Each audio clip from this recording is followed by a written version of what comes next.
Hello, good morning. Today mag-share na po tag another word of God. And so before lang na mag-pray sa ta.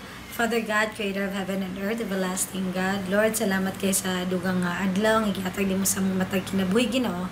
We know, Lord, nga kanunay ka anaa o nagabantay ka namo, Lord God. Busa, Lord, let your word, Lord, saturate diri sa mong life, Lord God, that we may apply it, Lord God, and live in a way, Lord God, nga mahimaya ka Ginoo.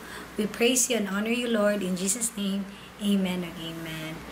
May buntag usab mga igsoon. Ako di si Rodena Murillo Alota, nagasimba di sa Metro Christian Fellowship under ni Pastor Lucilo Legaspi, ang mga senior pastor. So karon mag-share na pod ko sa dugang regarding sa kahibalo para madungagan itong kahibalo diya sa itong buhay nga Dios. Ang passage nga akong gipili na sa John 10. John chapter 10 verses 9 to 11. Ingon diri, I am the door. By me if any man enter in, he shall be saved, and shall go in and out and find pasture. The thief cometh not but for to steal and to kill and to destroy. I have come that they might have life and that they might have it more abundantly. I am the good shepherd. The good shepherd giveth his life for the sheep. So, regarding ni siya sa abundant nga pagkinabuhi, mo na kung gusto hisgutan igsoon. Mga promises ni Lord nga gi-mention niya sa John 10 verses 9 to 11, though tuluran na siya ka verse, pero daghan na kay promises si Lord, no? Una, salvation, no? Matud pa diri ang katong musulod diha kaniya, kay siya man ang pultahan, he shall be saved. And aside for that, and shall go in and out and find pasture. So, kumbaga, na-access, no?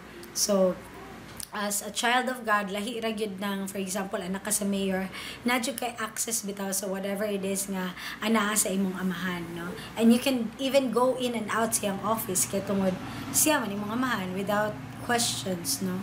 And so, in the same way, nanapod, no, aside sa salvation, ang promise ni Lord sa ato is natay access diya sa iya, gyud sa iyang gingharian, and aside na sa mga panalangin po nga, diya lang gyud gikan kaniya. Ikatulo, find pasture, meaning provision. God will provide.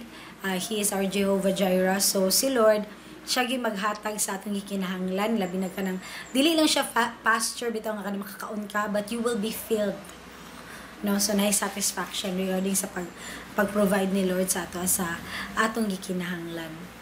And aside for eternal life, no, matud pa na makadiha sa iya abundant life, no, gihatag ni Lord sa ato, so satisfying life. And mo na ang point po ni Lord. And another po regarding sa promise ni Lord is that na protection, no? Because He is our shepherd. Aside sa gina-direct niya atong life, natay good shepherd, aside sa natay good shepherd, na gabantay sa ato ang kinabuhi, aside po na ga-account sa ato ba, aside po na protection gikan sa atong Ginoo. No, and He will protect us with His own life, and we know that because nagpalansang magani siya sa cross. So wala imposible diya sa Ginoo bitaw nga iyang ginahatag para kanato, because He is for us, He is never against us. And I believe mo na siyang abundant life. Save na ka, na kay access di sa Ginoo, kay provision, na kay good shepherd nga gabantay sa imo, aside po na din kay protection, no? So mo na siya ang tinuod nga abundant life. But sad to say nga naagid sa atong pagkinabuhi bitaw matingalat ang namang panghitabo nga dili maayo sa ato, ano. And for that thought, si Lord dili magid siya masayop, but kita tao, no, makahimo tag mga sayop nga desisyon. And so karon gusto na ko isgutan regarding sa kaning abundant life bitaw nga giandam sa Ginoo para kanato. And kanang madagayaon nga kinabuhi, aside sa salvation, which is kanang eternal life nga gusto ni Lord ihatag sa ato, gusto gid niya panalangninan ta samtang napud ta diri karon na nabuhi ta, no. But in whatever it is that He allows, kabalo na kita sa atong end, and that is always to be with God man gyud, no.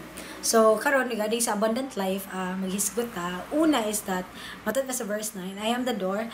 By me if any man enter in, he shall be saved and shall go in and find pasture. So ang pinakauna gyud regarding sa abundant life para matagamtaman na nato igsoon is that aduna ta dapat relasyon sa Ginoo.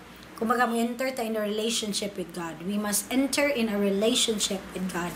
So, regarding sa atong pagkinabuhi diri igsoon, ang pinaka-importante gid nga relasyon natay sa nga yung relasyon diha sa Ginoo. And whatever it is nga atong matagamtaman diha sa Ginoo, it is because natay relasyon diha sa iya. No, so mao gina siya ang pinaka-priority nato. To have this abundant life, we must enter into a relationship with God, believe in Jesus Christ, and mo na siyang timailan no nga natay relasyon diha sa Ginoo. Una nagatuo ta og gidawat nato si Jesus, because matod pa sa John 1:12 kanang and 14 no, he became flesh and dwelt among us. Then yun pa siya dito, whoever believes or receives Jesus, he is part of the family of God. So, mahimo lang tang parte diha sa pamilya sa Ginoo kung kita na ay pagtuo diha kang Ginoong Hesus. And regarding pagtuo diha kang Ginoong Hesus, di mailhan gihapon na natay relasyon sa Ginoo is una, di ba, nagatuo ta kang Hesus, gidawat nato si Hesus. Ikaduha is anatay pulong sa Ginoo, gapamati ta sa Ginoo. Because faith comes from hearing the very word of God. So, mo na siyang timailahan niya natay relasyon sa Ginoo. Gapamati ta sa Dios o gabasa ta sa pulong sa Ginoo. And ang last then regarding sa atong relationship with God is kanang obedient ta sa atong buhi nga Dios. Mo na siyang timailahan niya natay relasyon sa atong buhi nga Dios. If you obey me, if you love me, keep my commandments. No mo nang giingon sa atong buhi nga Dios. So, ang timailhan gyud sa kalisod man kaning relasyon nga walay paghigugma, no? Especially diha sa atong buhi nga Dios, the first and greatest commandment is love the Lord your God with all your heart, mind, and soul and strength. So, ang priority gyud ni Lord is relationship. So, with that relationship, it's very impossible kung walay gugma. And makit-an gyud ang atong gugma diha sa Ginoo pinaagi sa atong pagtuman sa iyang kabubuton sa atong kinabuhi. So, una, mo siya regarding sa abundant life, relationship with God. Mo gid siya igsoon. So kana gid atong as we grow in faith, as we continue in this journey in this life, dapat wala tay laing ligunon kundi ang atong relasyon diha sa Ginoo. Ug wag tango natong mga butang nga makapaluya kanato diha sa Ginoo, no? O makapahilayo nato diha sa Ginoo, labi na ang sala, no? Because sin separates us from God. And ang way pud sa matod pa sa verse 10, ang second part po na ako sa abundant life, no? Suklan nato ang kaaway. Kanang para maangko nato ang abundant life nga gi-prepare ni Jesus para kanato, kinahanglan we are to resist or fight against the enemy. Igsoon dili atong ginikanan, dili atong banag asawa, or dili mo igsoon, dili mo silingan ang imong tinuod nga kontra. Ang tinuod nato nga kontra, no, at times dili man ganato makita, pero mo na si Satan, no. And naa siya to steal, kill, and destroy. So mo na siyang thief nga giingon diri sa verse 10. The thief cometh but to steal and to kill and to destroy. So nagi mga panghitabo sa atong kinabuhi bitaw nga mga challenges at times na mga tao nga murag ma-put down ta nila ina na pero gi-challenge sa Ginoo, pero atong point ina na is dili lang ta mo sway bitaw sa mga unsay gusto sa ubang tao, but rather or labi na sa kaaway mo sway, but we must be able to fight against the enemy. Kung naa siya pabuhat sa ato murag sukla nato pero dili in a way nga murag sukla na to nga atong kaaway bitaw diya sisilingan kay lakgan ato na ding lakgon sila og sundang kay suklan man daw ingon siya, suklan ako ang kaaway, akong sumbagon pud ako, balustan pud ako, dili na nagsoon. Kay matod pa sa James 4:7, submit yourself therefore to the Lord, to God, resist the devil and he will flee. Kay naman yung mga butang nga buhaton sa kaaway, kawaton niya itong kalipay, kawaton itong kalinaw, pinaagi sa mga panghitabo bitaw nga mga bad news nga itong kakadunggan, or even sa mga closest sa ato, masakitan ta sa ilagi pong buhat sa ato. And oftentimes, mura tag ma-drawback bitaw sa atong relationship sa Ginoo. Mura mangyapon, dili na lang ko. Nani mangyapon, dagan makaistorya mga tao. Mura mo talikod dalunta sa Ginoo. So dapat diay in times ka natay maka-face tag mga problema sa atong life, sukli gid ang kaaway. Pero of course igsoon dili nato na mabuhat kung dili na establish atong relationship diya sa Ginoo, or wala ta nakasumitar sa atong kinabuhi diya sa atong buhi nga Dios. Submit to God, resist the devil, and he will flee.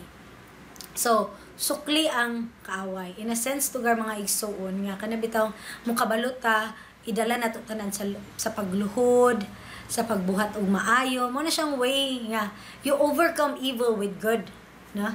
Inana tong pagsukol sa kaaway, pinagi sa pagampo, pinagi sa pagbuhat og maayo, ug pinaagi no sa paghigugma sa atong mga kaaway. Nga dili si Satanas ha, kundi ang kanang kaaway na murag kana sa physical sense nga atong makitaan, no? Kay the only way to overcome evil is with good. So mo na siya ang way nga masuklan nato ang kaway. Rebuke, no? I-rebuke, pray, and then do good and rebuke kanang mga butang dili maayong gapanghitabo sa atong kinabuhi. Kay mo man na siyang point nga kanang usahay tagaan tag mga bad news nga makaput down sa ato, mahadlok ta, pero i-rebuke na nato in the name of Jesus. Inana nga way ta makasukol sa kaaway, pinaagi sa ngalan ni Jesus, sa dugo ni Jesus, o sa kinabuhi ni Jesus.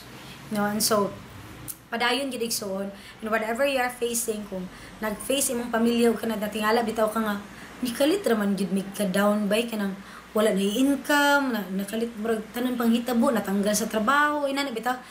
First, you need to check your relationship with God kung intact pagyapon imong pagtuo. Kung intact pa imong pagtuo, then naagi nagdisturbo sa ato ang mga demonyo, no? Kay mo magid na siya na yung mga bad spirit, mga evil spirit nga dumala pud na libot-libot sa kalibutan. And so kinahanglan i-rebuke na nato ug iluhod na nato dahil sa atong buhi nga Dios ug magbuhat ang maayo, no, to overcome evil in this life.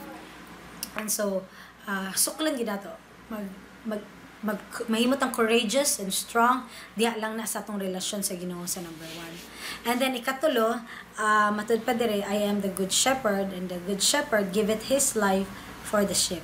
Kung may good shepherd, siya ang ga-direct ba? For example, sa mga sheeps. Ang mga sheeps, kay nahanglad yun na sila shepherd, kay kung dili, mga saag yun na sila.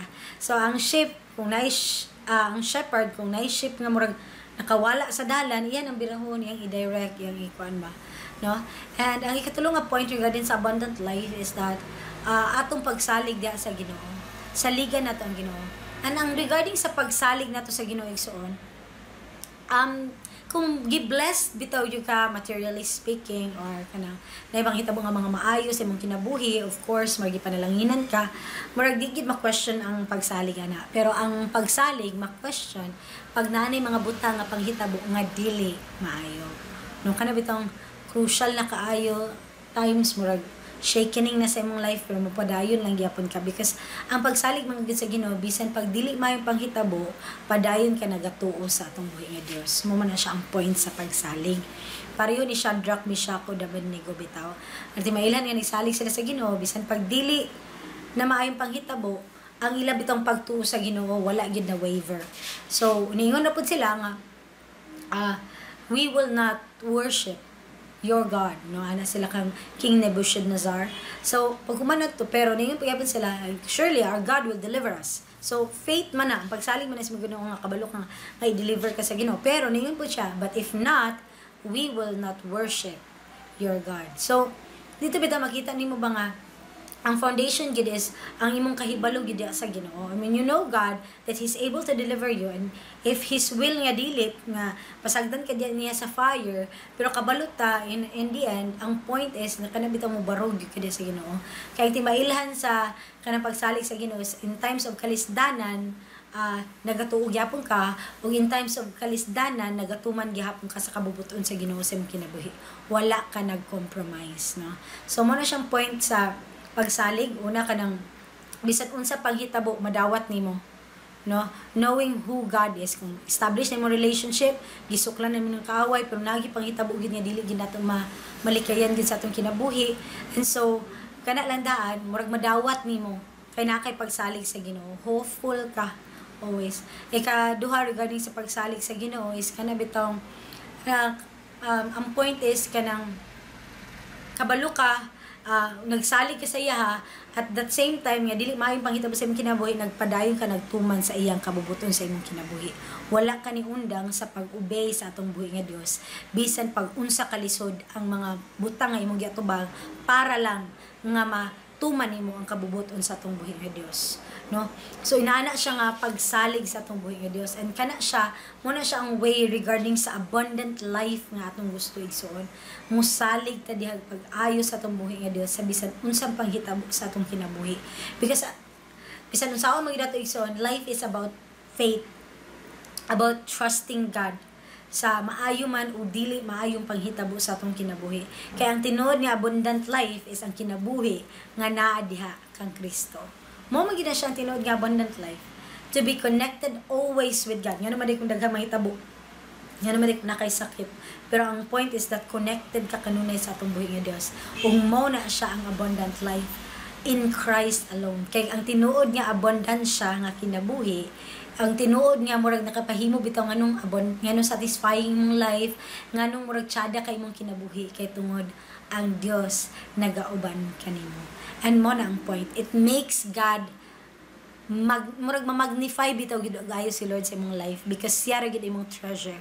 No matter unsang circumstances imong maagian, basta naa lang ang Ginoo, murag grabe nga kalipay na siya ug puno na siya nga kinabuhi. Kay tungod ang pinaka treasured nato nga mga ang pinaka-treasured man pud para sa ato is mao ang atong buhi nga Dios. So mo na siya ang abundant life igsoon. And so akong basahon otro and matud pa dire John 10:9 to 11. I am the door, by me if any man enter in, he shall be saved, and shall go in and out and find pasture. The thief cometh but for to steal, to kill, and to destroy. I am come that they might have life, and that they might have it abundantly. I am the good shepherd. The good shepherd giveth his life for his sheep. And ang abundant life, Lord, igsoon nga itong giskutan is mora gyud na siya ang kinabuhi nga naa diha sa atong buhi nga Dios, because siya ra gyud ang makapahimo nga maabundan siya ug mapuno atong kinabuhi. Daghang salamat o God bless you. And so magampo lang ta to end this, no? Lord, salamat kay sa imong pulong, Lord God.